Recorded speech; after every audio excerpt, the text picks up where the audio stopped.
For me, kindness is giving back what is due to others. Para sa akin, ang kindness ay nagbibigay ng saya para sa kapwa-tao. Para sa akin, ang kindness ay ang pagtulong sa kapwa. Para sa akin, ang kindness ay isang halimbawa ng pagtrato sa kapwa ng pantay-pantay. Para sa akin, ang kindness ay isang pagbibigay ng tulong sa mga nangangailangan.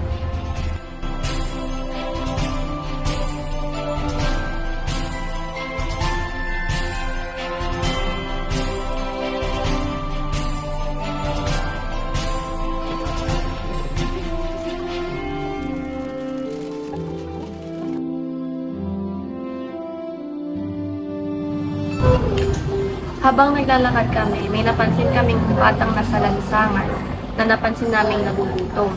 Kaya lumapit kami sa kanila upang tanungin kung nagugutom ba sila at binigyan namin sila ng kaunting tulong o pagkain para maibsan ang kanilang gutom. Picture tayo kung manang. Picture tayo manang. Picture tayo.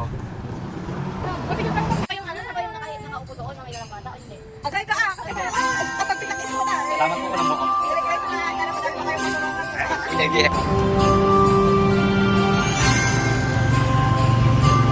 Ako lang tingin ko sa tungin.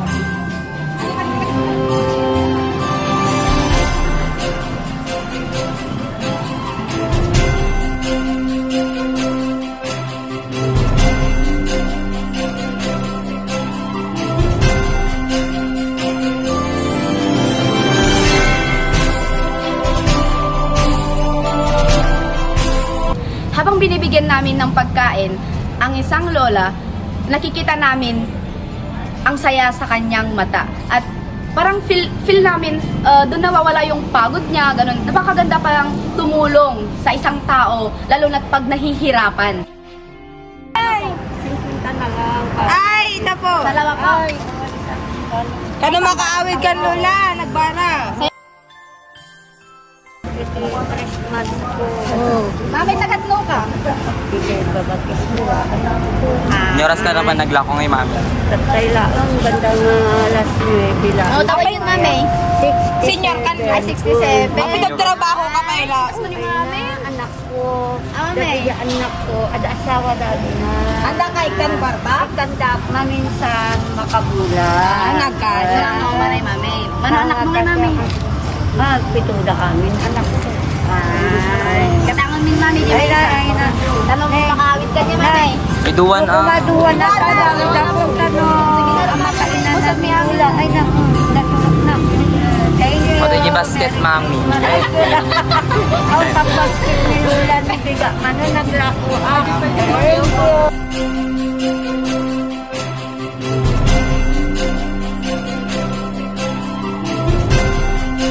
Nung paalis na kami, hindi pa din mawala sa isip namin kung gaano katamis yung mga ngiti ni nanay. Sa simpleng handog namin na pagkain at tulong, ganun pala kalaki yung impact nila sa kanya dahil napangiti siya ng ganun katamis.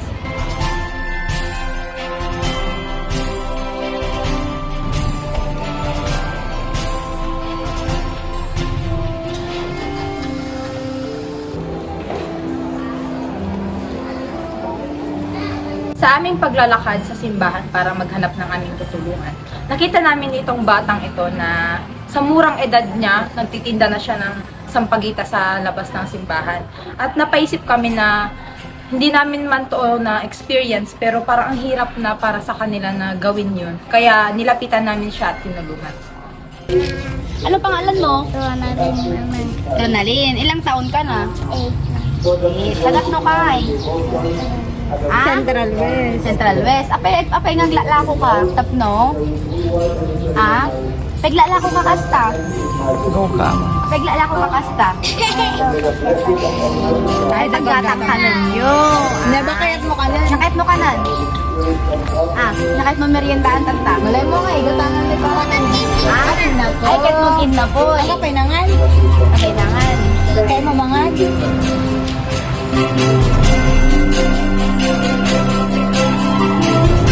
Habang kami ay bibigay ng tulong, tinanong din namin sila kung bakit sila nandun sa lansangan. And sabi nila wala daw silang mabububayan. And na-realize ko na ang swerte ko pala kasi may natutuluyan akong bahay and habang sila natutulog lang sa gilid ng kalsada and sabi ko talaga na napasalamat tayo sa natatanggap nating mga biyaya kasi yung iba hindi nila nararanasan ang ating nararanasan.